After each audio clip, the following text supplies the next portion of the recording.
జ్ఞానం లేదు తమిళం గురించి. ఇప్పుడు మన వరకు మనం గొప్ప, ఈ తెలుగు భాష గొప్ప. సో ఆ అంటే అమ్మ, ఆ అంటే అక్షరం కూడా తెలుసా. అక్షరం అంటే శరం లేనిది, అంటే నాశనం కానిది, చెయ్యం లేనిది. యునెస్కో వాళ్ళు చెప్పారట. యునెస్కో వాళ్ళు ఎవరు చెప్పడానికి తెలుగు మృత భాష అవుతుందని, తెలుగు ఎప్పుడు అమృత భాష చూపిస్తారు. కానీ మనకున్న ఈ మధ్యకాలంలో ఉన్న కొన్ని రకాల విద్యా విధానాల్లో తెలుగు 5వ క్లాస్ నుంచో 6వ క్లాస్ నుంచో కానీ ప్రారంభం కావట్లేదు.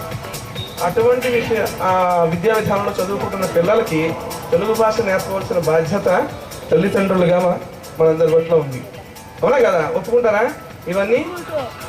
అలాగే భాష ఎప్పుడు అంతరించదు. అంటే తెలుగు అంత ఉన్నతమైన భాష, ఉన్నతమైన సాహిత్యం ఉన్న భాష అంతరించదు, రూపాంతరం చెందుతూ ఉంటుంది.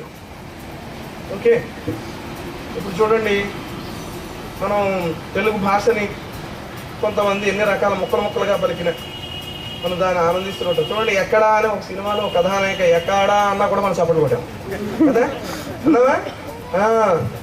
కానీ ఇప్పుడు మనం ఏమనాలి? ఎక్కడా కాదు, ఏమనాలి? షింషిలా ఫుఫు అనాలి. అందామా? ఒకసారి అనండి.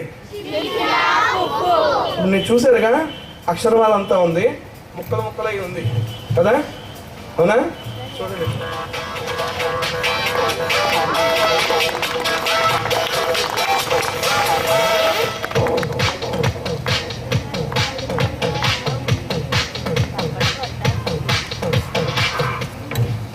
ఇప్పుడే మనం అనుకున్నాం కొన్ని రకాల విద్యా విధానాల్లో మనం తెలుగు నేర్చుకోవడం ఆలస్యం అవుతుంది. అందుకని మనలో అక్షరాస్యత శాతం పెరుగుతుంది, తెలుగులో నిరక్షరాస్యత శాతం పెరుగుతుంది. వీళ్ళందరూ తెలుగు రాని పిల్లలు. ఓకే,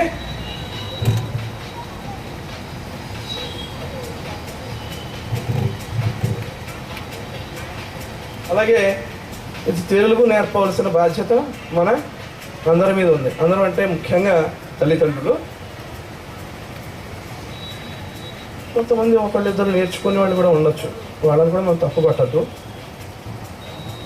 సో ఇక్కడ కొంతమంది నిరక్షరాస్యులైన విద్యార్థులు ఉన్నారు, వారి తల్లిదండ్రులు తెలుగు నేర్పడానికి ప్రయత్నం చేస్తున్నారు. షింషిలా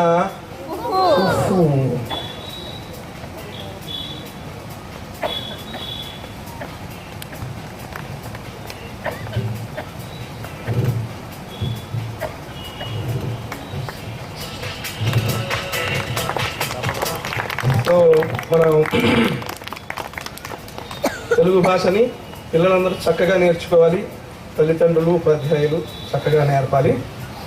ఇప్పుడు నేను చేయబోయే ఒక అంశానికి